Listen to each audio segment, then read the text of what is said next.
Bano bebamu ku basuubuzi mu katale k'e Nakasero abafudde mu mbeera olw'abakulembeze baabwe okubulankanya ssente z'emyoga. Bano beegattira mu myoga gwa Nakasero market vendors.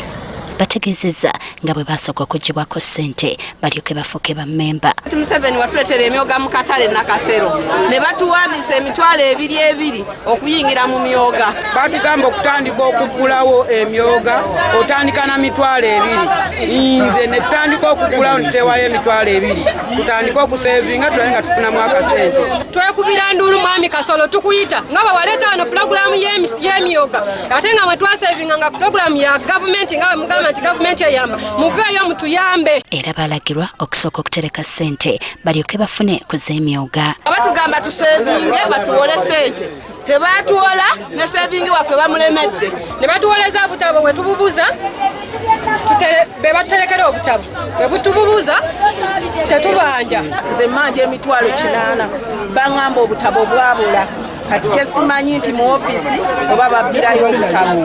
Balumiriza abakulembeze mu ssaka eno okubulankanya ssente zaabwe nga batuuka n'okwezibika ensimbi ezalina okukulaakulanya abasuubuzi mu katale kano. Pulogulaamu ya gavumenti ngazi abantu bagifuula yaabwe ya lubatu. Bwe bagezezaako okubanja ssente zaabwe babategeezeza nga woofiisi za SACCO bwe zaggalwa. Beekubidde enduulu mu bantu ab'enjawulo okusobola okuyambibwa. Nze ngenda obbabanja ssente zange baŋŋamba nti ssente akatabo kali mu woofiisi lindako woofiisi paka lweriggulawo ofune ssente zo. Ne mbabuuza ssente zange temuzimanyi ziri mu woofiisi oba ziri mu bbanka. Bantegeeza kimu nti linda paka lebaliggulawo woofiisi. N'olunaku lwe bagamba nti no obutabo bubuze era obutabo baali nabwo kati obutabo babuyina babusirikidde tebabutuwa tutambudde wonna wonna tebatuwa ssente zaffe.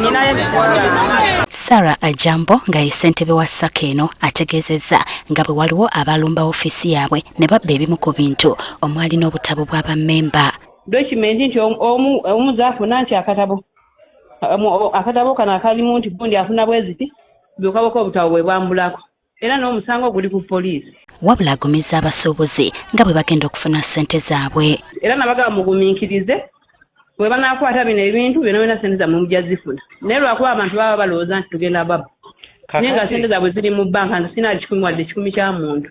RSS wa Kampala Amina Lukanga bwe tumutuukiridde ku lukomo lw'essimu akakasizza ng'ensonga y'abano bw'agimanyiiko. Nabwotandika kwatatunga n'abakomplaininga yajja n'akulaba n'omuga kale genda owandiika okomewo najja katakusanga mebyogenze mu fide we nabwokolako n'awa sekretary baluwa n'agenda n'atakomawo n'alowooza nti kogenda mu followinga. Nze n'obudde obufollowinga nti sibulina mukwano bimanyi naawe. Newankubadde enteekateeka y'emyoga yatandikibwawo n'ekigenderwa ekyokulaakulanya bannayuganda bangi bavuddeyo nga beemulugunya olw'abakulembeze ate okwezza ssente z'abammemba ekiviiriddeko bangi obutaganyulwamu.